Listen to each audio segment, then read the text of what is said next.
And now I'd like to ask the class of 2008 to take a moment and reflect on how you came to reach this milestone.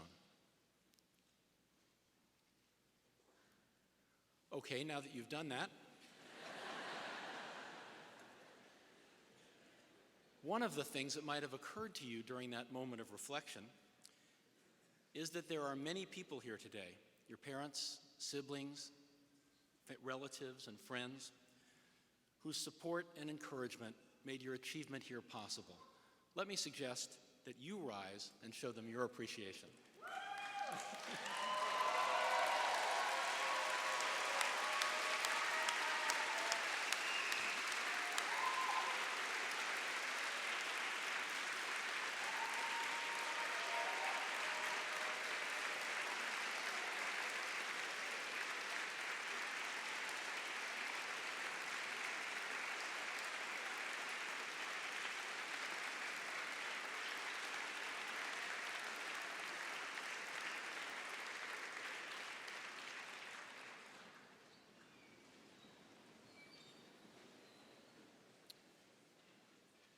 I looked pretty carefully, but I didn't see any lanyards out there.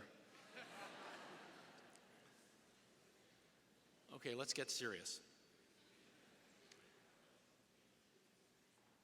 I graduated 40 years ago and 3,000 miles away in 1968, a year that was marked by urban riots, 2 tragic assassinations, an unpopular war in Vietnam, and defeated revolutions in France and Czechoslovakia. In the wake of turmoil and strife, there appeared, at the end of that year, images so astonishing that they remain imprinted in memory. They were straightforward photographs, taken with a handheld Hasselblad camera, neither edited nor manipulated to achieve emotional effect. Yet they elicited the most powerful emotions. They were stunningly beautiful, hopeful, and profoundly humbling all at once. I refer to the photographic images of the Earth, taken from the vicinity of the moon by the crew of the Apollo 8 spacecraft. One of them is reproduced as an insert to your program. Here we were, in a world torn by conflict between 2 warring ideologies, led by nations with nuclear arsenals sufficient to destroy each other many times over, our security in the hands of leaders on both sides who preached and practiced the doctrine of mutually assured destruction. 40% of the world's inhabitants were in poverty, major cities were choked with air pollution, and the opportunities available to women and people of color were starkly limited. And yet here was this extraordinary image, reminding us that we all lived on one small, fragile planet, a beautiful, pristine jewel from the distance of 240,000 miles. As Milton somehow imagined 3 centuries earlier, when he described this pendant world in bigness as a star of smallest magnitude. We've come a long way in 40 years toward making this fragile planet a better place. The Cold War is over. The fraction of humanity in poverty has declined from 40 to less than 20%. Through strict controls on the emission of sulfur dioxide and nitrous oxides and particulates, we have dramatically improved the air quality in the cities of Europe and America. And the opportunities for women and people of color, in this country at least, have increased to an extent barely imaginable 40 years ago. Certainly no one in 1968 was imagining that a woman and an African American would be among the leading contenders for the presidency of the United States.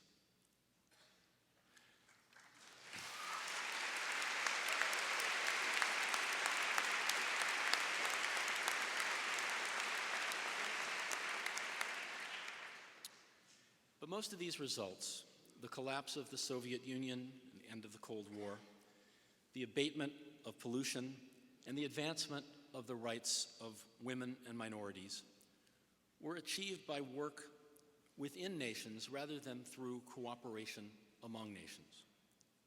A major exception is the reduction of global poverty, which is, in substantial part, a consequence of the steady liberalization of international trade and investment. Small as the world appeared in 1968 from 240,000 miles away, today, the world is much smaller. The revolution in communications technology has brought us closer together. Information, images, and capital flow instantaneously across national borders, and the flow of people and products is faster and more voluminous than ever before. Our economies have become more interdependent, and increasingly, the problems that beset us require global rather than national solutions. A simple case in point is the current crisis in credit markets. A generation ago, the US government could and would have managed the situation in isolation. Today, to be successful, the Federal Reserve Bank needs either tacit or explicit cooperation from the European Central Bank and the Chinese government. As you go forth from this place that has been your home for 4 years, you will inherit this shrinking planet. It will be yours to take care of for the next 40 years and much more. You are fortunately far better prepared for this task than my generation was. The Yale College class of 1968 had only 19 students from outside the United States. They represented 13 countries. Your class has 106 students from outside the United States, representing 41 countries. As best we can tell, fewer than 100 students in the class of 1968 benefited from a Yale-sponsored experience overseas or an independent junior year abroad program. In your class, nearly 700 have had such an experience. You've also had access to a curriculum far richer in its coverage of the languages, culture, society, politics, and economics of other nations. Yale has offered you this richer curriculum, increased the representation of international students, and created hundreds of new opportunities for overseas study, research, and work internships because the demands of 21st century citizenship compel these initiatives. Like generations of your Yale College predecessors, you have developed here a capacity for close reading, for critical and independent thinking, for clear and effective writing, and for quantitative and scientific reasoning. But a complete 21st century education requires one essential new skill: the capacity for cross-cultural understanding. To be adequately prepared for life in a highly interdependent world, you need the ability, which I trust you've begun to develop here, to recognize and appreciate that those from other nations and other cultures see the world differently, hold different assumptions, and often reach different conclusions even when presented with the same facts. Only with this capacity for cross-cultural understanding will you achieve your full potential in the inevitably global careers that you will pursue, and in the contribution that you will make to the greater society. This last point is particularly salient for those of you who are Americans. This nation has suffered through much of its history from isolation and insularity. Too often, our leaders have been insufficiently aware of the effects of America's action on the rest of the world, and insufficiently mindful of how America is perceived throughout the world. Your generation will have an opportunity to remedy this historic deficiency in an era in which international cooperation is needed more than ever if we are to continue to make progress toward a better life for all. Now, stepping up to the responsibilities of global citizenship is probably not the first thing on your mind this weekend. Naturally, you'll be reflecting on the passage of these 4 years, thinking about the friendships that you've made, the teachers you've encountered, and the good of this place that you will take along with you. At this moment, your thoughts of the future are probably a mix of excitement and anxiety as you contemplate the next step in your education, or your first job, or whether you will get a first job. But your Yale education has equipped you for more than the next step. It is yours for a lifetime. And its aim has not been merely to prepare you for successful careers and personal fulfillment, but to prepare you also for lives of service.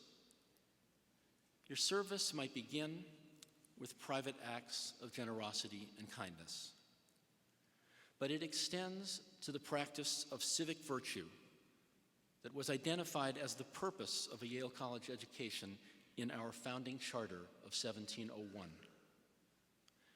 And civic virtue, envisioned as distinctly local 3 centuries ago, must embrace the global as well as the local in the shrinking world that we inhabit today.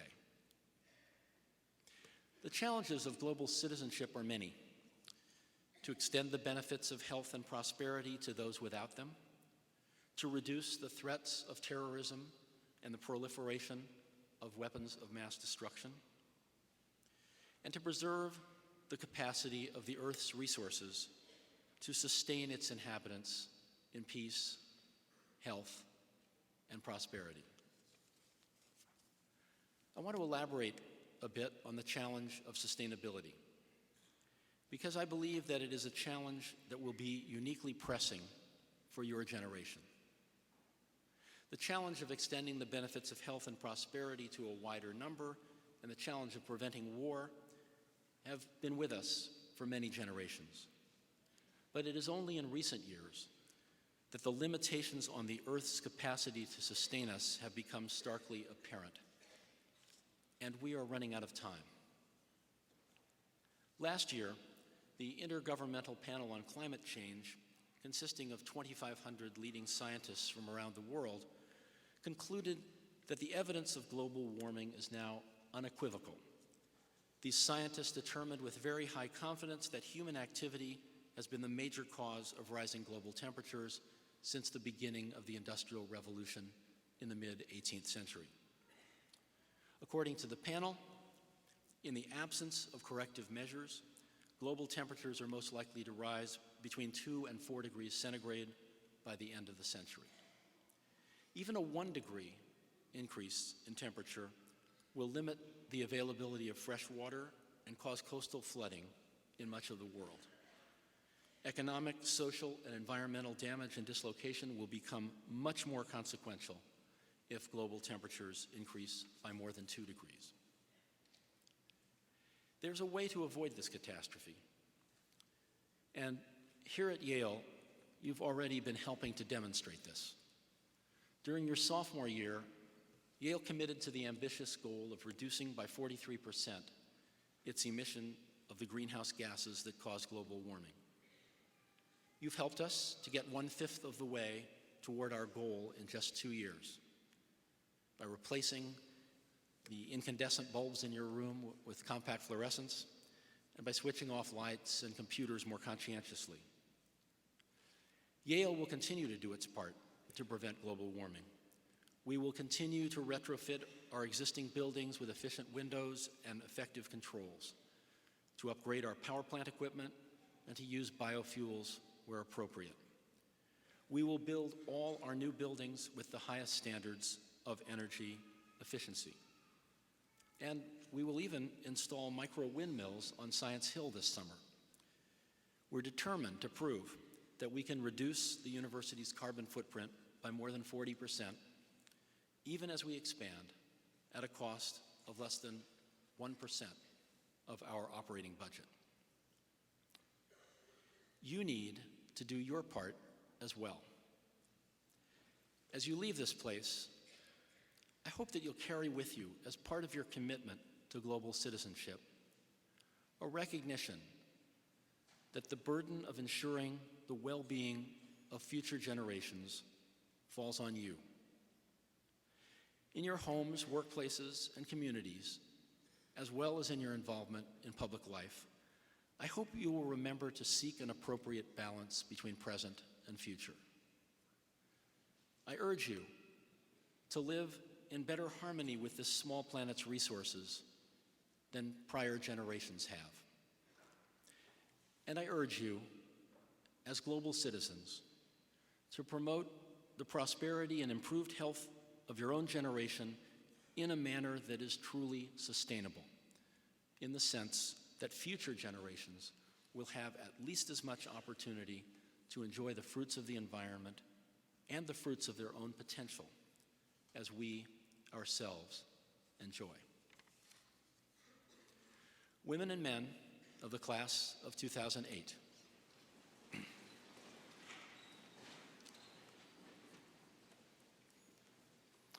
as you leave here, I congratulate you on your achievements. I share with your proud families and friends the confidence that you will find expression for the extraordinary talent and potential that you've exhibited these past 4 years. This small planet is yours to make better. In the words of the prophet Isaiah, may you go out in joy and be led forth in peace. And if you serve, as I trust you will, as faithful stewards of this small and fragile planet, may the mountains and hills burst into song, and may all the trees of the field clap their hands. Congratulations.